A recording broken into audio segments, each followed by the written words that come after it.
नमस्कार.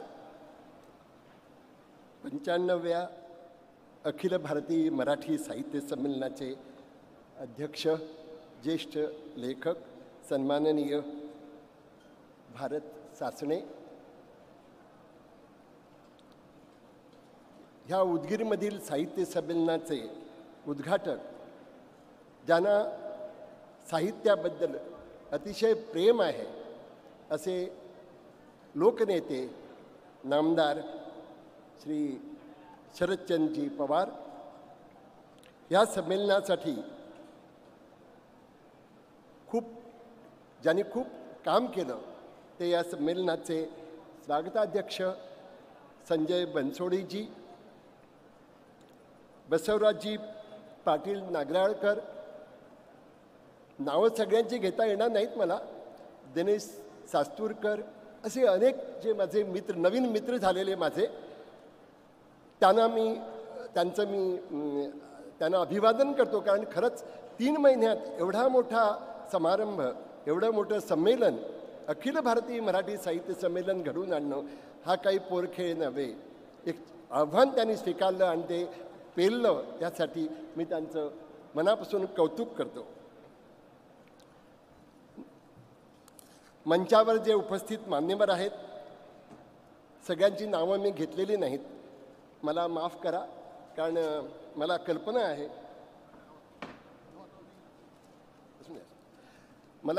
आहे की जरी प्रमुख पाहुणा म्हणून मला बोलवलं असेल आणि माझ्याकडून एक भाषणाची अपेक्षा असली, तरी माझ्या मागे या संमेलनाचे अध्यक्ष, ज्यांच्या भाषणाची तुमच्यासोबत मी सुद्धा अतिशय आतुरतेने वाट पाहत आहे. 1:30 वाजता कार्यक्रम संपणार असेल तर आता वेळ किती राहिला आहे, म्हणजे माझ्याकडे सुद्धा वेळ नाही. आणि खरं म्हणजे मी तुम्हाला नमस्कार करूनच खाली बसणार होतो. तरी जे मुद्दे मी काढले होते, हे साहित्य संमेलन आहे आणि निखळ साहित्याची चर्चा इथे होणार आहे असं गृहीत धरून मी माझे विचार मराठी साहित्याबद्दल आणि एकंदर भारतीय साहित्याबद्दलचे मी इथं मांडणार होतो. पण थोडक्यात मी माझे मुद्दे तुमच्यासमोर ठेवत आहे. मित्रहो, मी गोव्याहून आलो आहे. गोव्याबद्दल मला उदगीरबद्दल काही माहीत नव्हतं, खरं सांगतो. जेव्हा विश्वासराव पाटलांनी मला सांगितलं उदयगिरीला जाणार तर उदयगिरीचा भुईकोट पाहून या, अवश्य पहा, कारण तो ऐतिहासिक आहे. मला फार उत्सुकता लागून राहिली होती आणि म्हणून मी हे आमंत्रण अतिशय आनंदानं स्वीकारलं. आता गोव्याबद्दल मी एवढं बाबा बोरकरांच्याच शब्दातून 2 ओळी तुम्हाला सांगतो. ज्या गोव्याच्या भूमीवर बाबा बोरकरांनी नितांत प्रेम केलं, ते म्हणतात, माझ्या गोव्याच्या भूमीत येते चांदणे माहेरा, ओलावल्या लोचनानी भेटे आकाश सागरा. मित्र हो, इथं मी उदगीरमध्ये आलो. मला खूप लोकांनी सांगितलं होतं, जर जपून जा, उदगीरमध्ये इतका उन्हाळा आहे, सोसवणार नाही तुला. पण मी सांगतो, माझ्या मित्रांनी मला इतकं भरभरून प्रेम दिलं की हा उन्हाळा मला जाणवला सुद्धा नाही. आज ह्या व्यासपीठावर, अखिल भारतीय साहित्य संमेलनाच्या व्यासपीठावर जे कोकणी मराठीचं नातं दिसतं आहे माझ्या रूपाने, आणि माझे काही मित्र गोव्याहून इथं आलेले आहेत, या जमावामध्ये असतील. हे नाते आजकालचे नाही, 600-700 वर्षाचं जुनं आहे. तुम्हाला माहीत नसेल म्हणून सांगतो. 13व्या-14व्या शतकातील वारकरी पंथाचे आपले संत नामदेव त्यांच्या बहुभाषिकतेबद्दल प्रसिद्ध आहेत. त्यांनी थेट पंजाबी, उर्दू, गुजराती, कोकणी या सगळ्या भाषांमधून रचना केल्या आहेत. बाबा बोरकर म्हणायचे, आमचे कोकणीचे पहिले कवी संत नामदेव. त्यांची एक गवळण आहे. बहुधा आपले नामदेव कानडी, गुजराती, कोकणी ह्या प्रदेशातून हिंडलेले असावेत. त्यांची ही गवळण 5 मुलखातील गवळणीवर रचलेली आहे. गवळणी ठकविल्या एक एक संगतीने, अशी सुरुवात होऊन त्या 5 गवळणी कोण होत्या तेही सांगितले आहे. मराठी, कानडिया, एक मुसलमानी, कोंकणी, गुजरिणी म्हणजे गुजराती अशा 5 जणी आपल्या पुराणात सापडणाऱ्या स्नान करायला ज्या गवळणी पाण्यात उतरल्या होत्या त्यांची वस्त्र कशी श्रीकृष्णानं लपवून ठेवली ती मी तुम्हाला वेगळं सांगायला नको, मी कवितेकडे येतो. कानडी गवळण म्हणते, लडोबा गोविंदा निर्वाणी आज अडचल्लो पडचल्लो शिर फोड्यानं कोडो मारी कन्हैया पाणी खेळयो न खेळो. उर्दू गवळण आहे ते म्हणते, देख रे कन्हैया मै इज्जत की बडी मेरी चुनरी दे मेरी ले दुल्लडी. मराठी गवळण म्हणते, देवकी नंदना तू ऐक श्रीपती उघडी हिमाची तुझा विनवी किती पाया पडते बा मी येते काकुळती माझी साडी दे घे माझे नाकाचे मोती. मग कोकणी गवळणीची पाळी येते. ती म्हणते, पावगा दातारा तू नंदा तो झेलो माका फाडको दी मी हिमान मेलो घे माझो कवितो आणि देवा पाया पडतो. म्हणजे नामदेवानी 14व्या शतकात कोकणी प्रदेशात जाऊन रचलेली ही कविता आहे. आणि त्यानंतर ते गुजरातीमध्ये विनवते. जी गुजराती गवळण, जो रे माधवजी मै शरण थई, जो रे माधवजी मै शरण थई, बाप दयाळू तुही मारी साडी आपो हात नीले कंकणी. मित्र हो, हे मराठी माणसांचं बहुभाषिकत्व नामदेवाच्या काळापासून चालत आलेले. आज उदगीर त्यांचीच गादी पुढे चालवत आहे. उदयगिरीमध्ये तर जात्याच बहुभाषिक आहे. भाषा वैविध्य कसे जपावे हे आता आपल्या उर्वरित राष्ट्राने उदगीरकडून शिकावे. महाराष्ट्र एज्युकेशन सोसायटी या संस्थेत तर जसे बसवराजींनी सांगितलं 5-6 भाषातून पदव्युत्तर शिक्षण दिलं जातं. ह्या संस्थेचंही मी कौतुक करतो, कारण त्यांनी खरंच बहुभाषिकतेचा, भारतातील विविधतेचा आदर केलेला आहे, राखला आहे. मी काही भाषाविद नाही. ते खरं म्हणजे भाषा हा विषय, भाषेवर जर बोलायचं असेल तर भाषेसंबंधी खूप काही जाणून घ्यायचं असतं. एकदा आपले सुनीती कुमार चटर्जी जे लिंग्विस्ट म्हणून जाणवतात लोक ओळखतात, ते गोव्यात आले होते आणि त्यावेळी त्यांनी एक विधान केलं की कोकणी ही गोव्याची नव्हे, कोकणी ही भारतातील लिटररी लँग्वेज आहे, साहित्यिक भाषा आहे. त्यावेळी काही आमचेच मित्र जरा चवताळले आणि त्यांच्याकडे गेले आणि त्यांनी विचारलं, तुम्हाला काही मराठी येत नाही, तुम्हाला काही कोकणी येत नाही, how can you say that Konkani is an independent language, literary language. तर त्यांनी इतक्या संथपणे त्यांना सांगितलं, लोक, knowing a language is different to knowing about a language. तेव्हा तो प्रांत माझा नाही, एवढंच मी निश्चित सांगतो. मित्र हो, मी मराठीबद्दल माझा जो आदरभाव आहे तो मी व्यक्त करण्यासाठी काही मुद्दे आणले होते, ते तुमच्यासमोर ठेवतो. इतर भाषातील शब्दसंपदा आपल्यात सामावून घेण्याच्या वैशिष्ट्यामुळेच मराठीला ही समृद्धी प्राप्त झाली आहे. इंग्रजी नाही का, इतर भाषातील शब्द स्वीकारत स्वतः संपन्न झाली. एकेकाळी तर फ्रेंच होती मोठी भाषा, साहित्यिक, पण आज इंग्रजी संबंध जगावर राज्य करत आहे. त्याचं कारण इंग्रजीनं आपल्या भारतातील हिंदी धरून कित्येक शब्द इतर भाषातून स्वीकारले आणि ती स्वतः वैभव संपन्न झाली.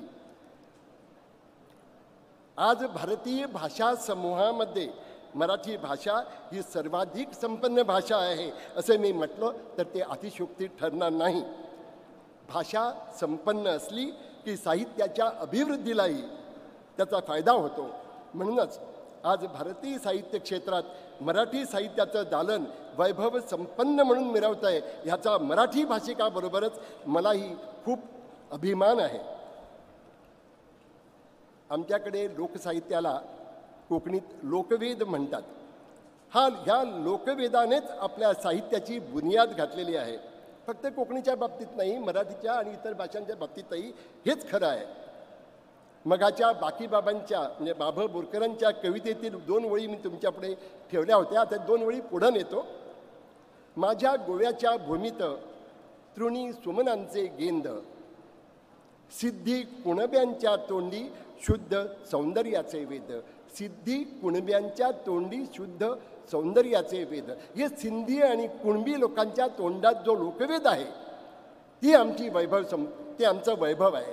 आणि मला वाटतं मराठीसुद्धा इतर बोल्या ज्या आहेत महाराष्ट्रात किंवा इतर आदिवासी लोक आहेत, इतर लोक, इतर प्रांतीय लोक आहेत. मी उदगीरमध्ये आलो तेव्हा माझ्या कानाला ज्या मराठीचं दर्शन घडलं होतं, कानाला जे ऐकू पडत होतं, इथं आल्यावर मला ती वेगळी दिसली आणि मला अतिशय सुंदर दिसली. दुसऱ्या प्रदेशात गेल्यावर त्या भाषेत बोलली जाणारी जी बोली आहे तिचा आनंद घ्यायला आपण शिकलं पाहिजे. तो आनंद अतिशय मनाला आनंद देणारा असतो असं माझं प्रामाणिक मन आहे. या आदिवासींची शब्दसंपदा घेऊनच आपलं साहित्य संपन्न होत आहे. आदी आणि अंत ह्यामध्ये कुठेतरी सनातन आहे. सनातन हे चिरंतन सत्य असतं असा जो भाबडा समज आहे तो पूर्ण सत्य नव्हे. चिरंतनाला प्रमाण मानून लिहिलं गेलेलं साहित्य श्रेष्ठ असू शकतं, पण चिरंतनाला धक्के देऊन पुढं जाणारं साहित्य हे कालानुरूप असतं. जुन्या मूल्यांना हादरा देऊन नवीन मूल्ये प्रस्थापित करण्याचा प्रयत्न प्रामाणिक व एकंदर समाज स्वास्थ्याच्या दृष्टीनं उचित असेल तर त्याकडे आपणही सकारात्मक भूमिकेतून पाहायला हवे. अशा प्रकारच्या साहित्याची निर्मिती जर कलात्मक झाली तर ते वाचकाला विचार अथवा पुनर्विचार करायला भाग पाडते, प्रवृत्त करते, तरच ते प्रखरपणे हृदयाला भिडते. उदाहरणादाखल मी एकच देईन. प्राध्यापक भालचंद्र नेमाडे जे माझे मित्र आहेत, ज्यांनी गोव्यात अनेक वर्ष काढली युनिव्हर्सिटीमध्ये आणि त्यांनी कोकणी बोलायचा लिहायचा प्रयत्न केला, पण शेवटी त्यांनी जे मराठी कविता लिहिली गोव्यात त्या कविता संग्रहाचं नाव ठेवलं देखणी. देखणी हे मराठीत जे देखणी रूप म्हणतो तसं नव्हे, देखणी हा कवितेतील एक प्रकार आहे. तर भालचंद्र नेमाडेंच्या कोसलाचे मी उदाहरण देईन इकडे, कारण साहित्य हे सहहित म्हणजे सहित जे येतं ते साहित्य असतं.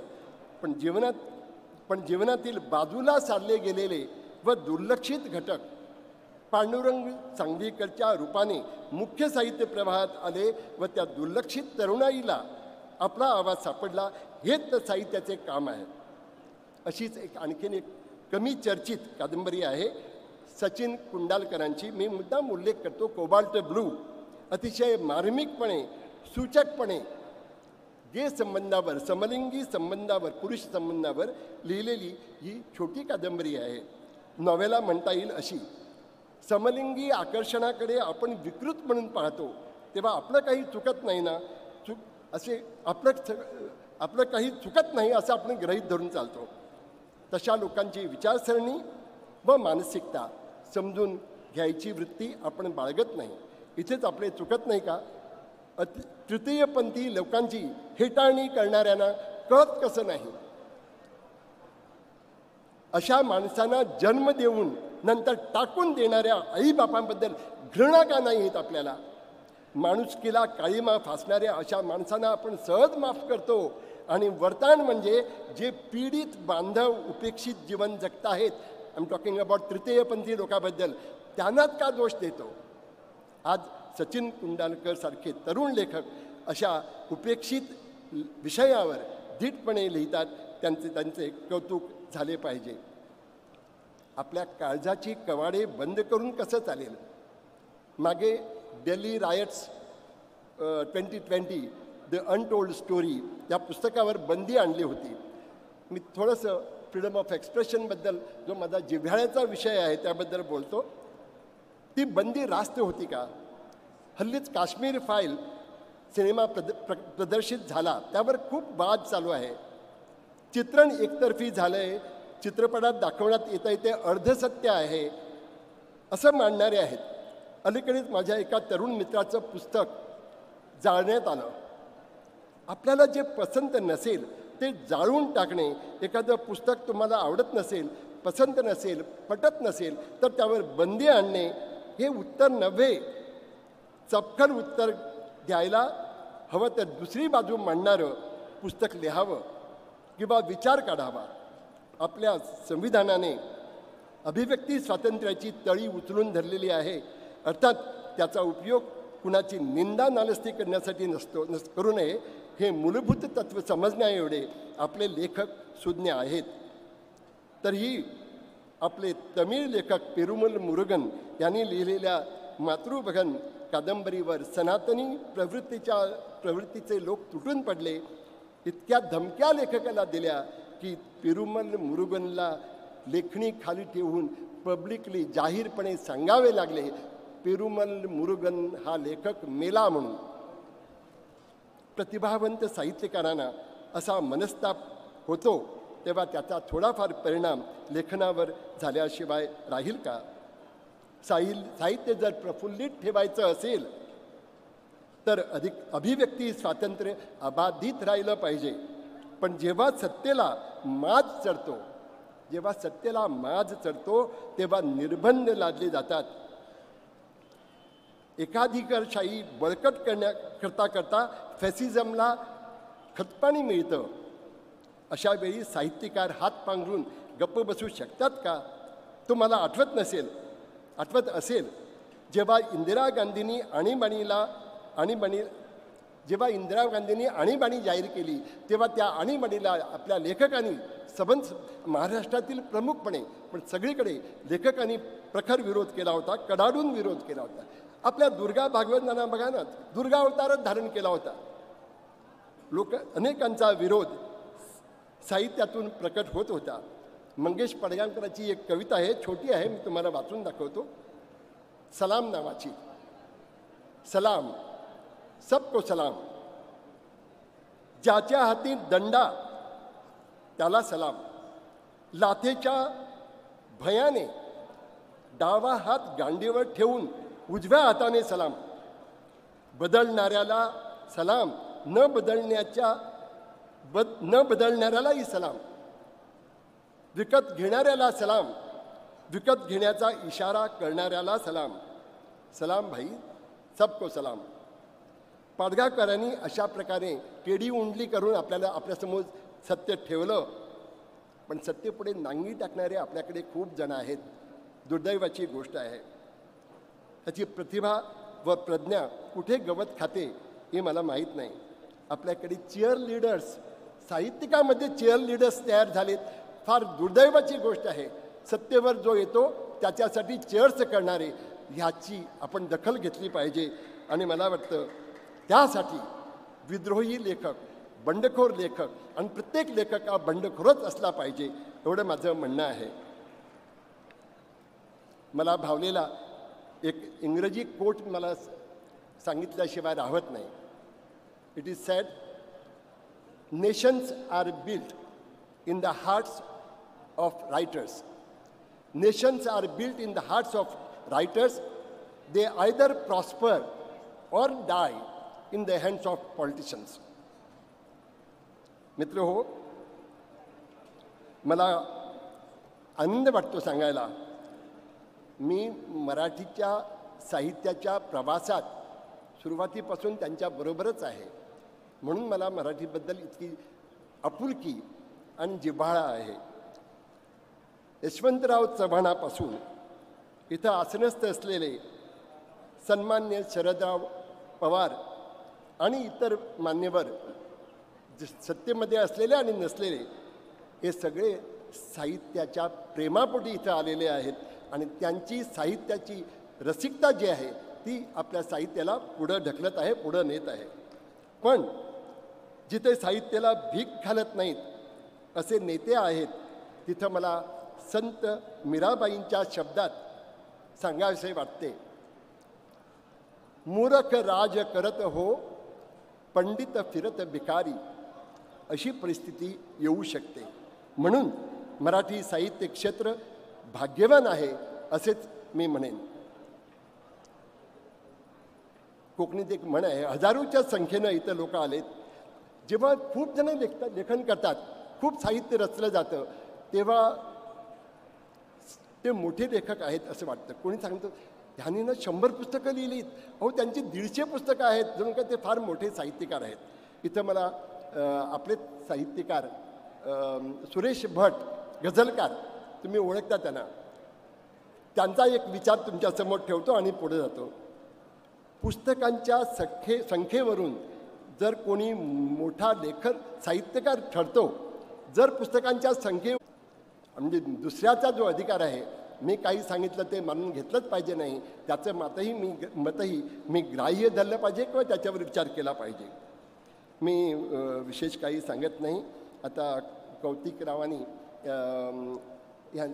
थॉमस स्टीफन्स यांनी जे पहिलं ख्रिस्तपुराण लिहिलं 500 वर्षापूर्वी, त्यांच्या माहितीसाठी, असावं त्यांना कदाचित सांगितलं नसेल, त्यांच्या माहितीसाठी सांगतो, ते पुस्तक त्यावेळी रोमन स्क्रिप्टमध्ये प्रकाशित झालं होतं, जी आपली लिपी नाही ती एक झालं. आणि दुसरं, तिथं त्यांनी लिहिलं होतं की जेव्हा त्यांनी आल्या सगळे ग्रंथ जाळून टाकले, सगळं साहित्य जाळून टाकलं, तेव्हा मग त्यांच्या लक्षात आलं, बायबल जर लोकांना शिकवायचं असेल तर त्यांना लोकल भाषा कळली पाहिजे. मग त्यांनी तिथले जे सुशिक्षित होते, उच्च शिक्षित होते, म्हणजे त्यावेळी ब्राह्मण होते, त्यांच्याकडून पुराणे कशी लिहितात ते समजून घेतलं आणि ते ख्रिस्तपुराण लिहिलं.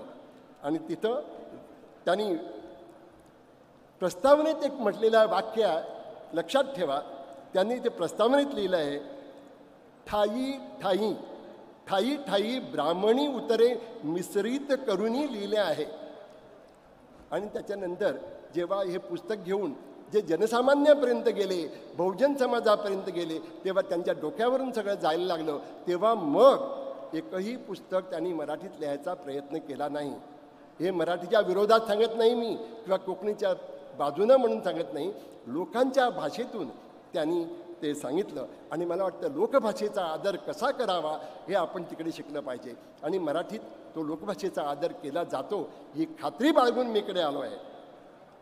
आता खरं म्हणजे आमचं दुर्दैव की पोर्तुगीज 450 वर्ष गोव्यात राज्य करू शकले.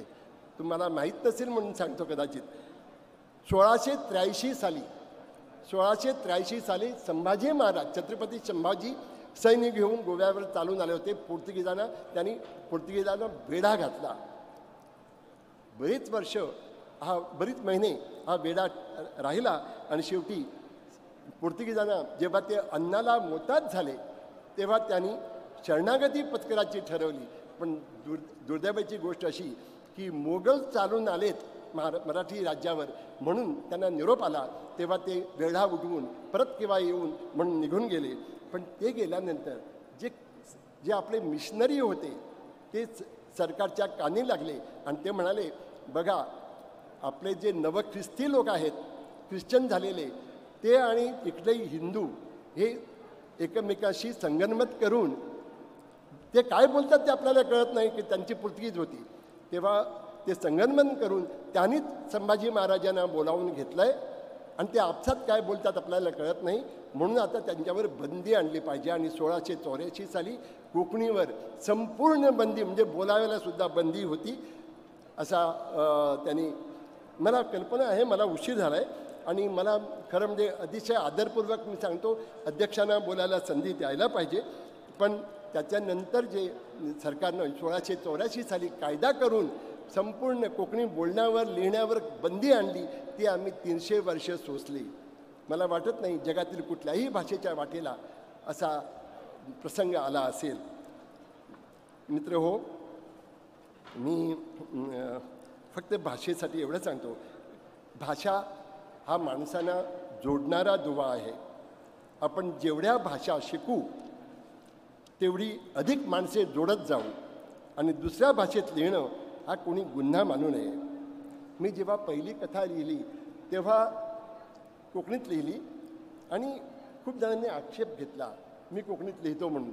तेव्हा मला आश्चर्य वाटलं, कोकणी ही मराठीची बोली असं तुम्ही मानता ना, मग तुमच्या मराठीच्या बोलीतून जर मी लिहिलं त्याला आक्षेप का? हा प्रश्न मला त्यावेळी पडलेला होता. अजूनही तोच प्रश्न माझ्या डोळ्यासमोर आहे. आज मला खरं म्हणजे कोकणी मराठी वादाबद्दल निखालच बोलायचं नव्हतं आणि मी बोलणारही नाही. फक्त मी माझ्यापुरतं एवढंच सांगेन, मित्र हो, मी कोकणी भाषक आहे व कोकणीत लिहितो. मी कधी सांगतो का माझं कोकणीवर अधिक प्रेम आहे म्हणून? या मंडपात माझी बायको बसलेली आहे, तिच्यावर मी जीवापाड प्रेम करतो, पण गेल्या 54 वर्षात मी कधीही तिला सांगितलेलं नाही मी तुझ्यावर प्रेम करतो म्हणून. मला खरं सांगावंसं वाटलंच नाही कधी. म्हणून आपल्या भाषेवर आपण प्रेम करतो हे स्वाभाविक आहे आणि ते केलंच पाहिजे. मी आता मला उशीर झाला हे कळतं मला. मित्र हो, विंदा करंदीकर, नारायण सुर्वे, नामदेव ढसाळ, नारायण हे सगळे माझ्या अगदी जवळचे मित्र, म्हणजे नातलग म्हणावे एवढे मित्र होते. त्यांच्याशी केलेले संवाद मी कधीच विसरू शकणार नाही आणि तिथं कधीच भाषावाद आला नाही मध्ये. फार सांगत नाही, आहे खूप सांगण्यासारखं. मी एवढंच म्हणेन, मी माझा नुकताच कथासंग्रह प्रकाशित केला, त्याला प्रस्तावना अरुण खोपकरांना लिहायला सांगितलं. त्यांनी कोकणी शिकायचा प्रयत्न केला, त्यांनी मराठीत प्रस्तावना लिहिली. माझे प्रकाशक म्हणाले की आपण अनुवाद करून कोकणीत लिहूया. मी म्हटलं नको, कोकणी वाचणाऱ्यांना मराठी कळतं, न कळणारे समजून घेतील. आणि ती मराठीत, माझ्या कोकणी पुस्तकाची प्रस्तावना मराठीत छापलेली आहे. हे काय माझं मराठी द्वेष आहे? आणि आता मला जो मराठी द्वेषा किंवा महाराष्ट्र द्वेषा म्हटलं जातं, त्यांचे मला कीव करायचे वाटते. त्यांना मी उत्तर देणार नाही. त्यांना अधिकार आहे. कौतुकराव जे बोलले, कौतिकरावांचं मी कौतुक करतो. या भर सभेत त्यांनी मला चॅलेंज दिलं. मी त्यांना उलट सांगू शकतो, उद्या परवा 2 दिवस म्हणजे मी इकडे आहे, तेव्हा एखादा परिसंवाद किंवा एखादं सेशन तुम्ही ह्या मंडपात श्री लता मंगेशकर नगरीत ठेवा, मला उत्तर द्यायला आवडेल. माझ्या प्रेरणा मी देईन. पण आपण 10 जणांसमोर हा वाद नको. कोकणी, तुमचं मराठी, हे आपलं अखिल भारतीय मराठी साहित्य संमेलन यंदा उदगीरमध्ये होतं. 1964 मागील संवेदन गोव्यात झालं होतं, तेव्हा थोडासा वाद झाला होता. तो उकरून काढायचा नसतो. मराठीवर 500 वर्षापूर्वी जो अत्याचार झाला, अन्याय झाला, तो आज कोण बोलून दाखवता का? नाही, आपण विसरायला शिकलं पाहिजे. Unlearning also is a process, very important process in the field of literature. त्यावर मी बोलणार नाही. मी एकच सांगतो, 1924 साली, कारण 23 ठरलेलं असेल तर 24 साली 60 वर्ष पूर्ण होतात. मी एक कोकणी लेखक म्हणून, गोमंतकी लेखक म्हणून मी तुम्हाला आमंत्रण देतो. पुढचं साहित्य संमेलन, अखिल भारतीय मराठी साहित्य संमेलन तुम्ही गोव्यात भरवा आणि कोकणीसह मराठीसह सगळे लोक तुमच्या संमेलनाला हजेरी लावतील आणि पूर्ण सहकार्य करतील, एवढा शब्द मी तुम्हाला देतो. इथं वाद नाही. आणि अजून सांगतो, आता वेळ आली आहे. आपल्या देशात अनेक वाद चालू आहेत, जे संपलेले आहेत, ज्यांना आम्ही मुठमाती दिली आहे, ते उकरून काढूया नको. पण आपल्याला याच्यापुढे खरं म्हणजे लोकांमध्ये संवाद साधला गेला पाहिजे. हा संवाद अतिशय महत्त्वाचा आहे. आणि विशेषतः ज्यांना साहित्यामध्ये रुची आहे, जे इथं साहित्यकार उपस्थित आहेत आणि मंचावर जे प्रतिष्ठित लोक बसलेले आहेत, मी त्यांना सांगतो, राजकीय असोत, साहित्यिक असोत, जे वाद आहेत ते संवादाने मिटवता येतील. त्याच्यासारखा दुसरा उपाय नाही. नाहीतर काय होईल? रशिया आणि युक्रेनमध्ये झालंय तेच होईल. तसं व्हायला नको असेल तर आपण इथंच धडा शिकला पाहिजे. मित्र हो, मी निरोप घेताना मला पुन्हा एकदा आयोजकांचं कौतुक करावंसं वाटतं. हजारोच्या संख्येनं इथं लोक उपस्थित पाहून माझंही मन भरून आलेलं आहे. इथं बसलेले मंत्री महोदय, संजयजी, कार्याध्यक्ष बसवराजजी आणि मराठी साहित्य महामंडळाचे अध्यक्ष कौतिकरावजी, या सगळ्यांना मी आणि ते सगळे समितीचे सर्व सभासद आहेत, त्यांचं मी कौतुक करतो, त्यांचं अभिनंदनही करतो. कारण आत्ताच यांनी सांगितल्याप्रमाणे, वक्त्यांनी सांगितल्याप्रमाणे हे शिवधनुष्य त्यांनी इतक्या लीलया पेललेलं आहे की त्यांचं नाव आता साहित्य संमेलनाच्या इतिहासात जरूर लिहिलं जाईल. आता शेवटी मी तुम्हाला जेव्हा धन्यवाद देतो, शेवटी तुमचे आभार मानतो आणि मी माझ्या कोकणीतून सांगतो, देव बरे करू, मोग आसुंदी.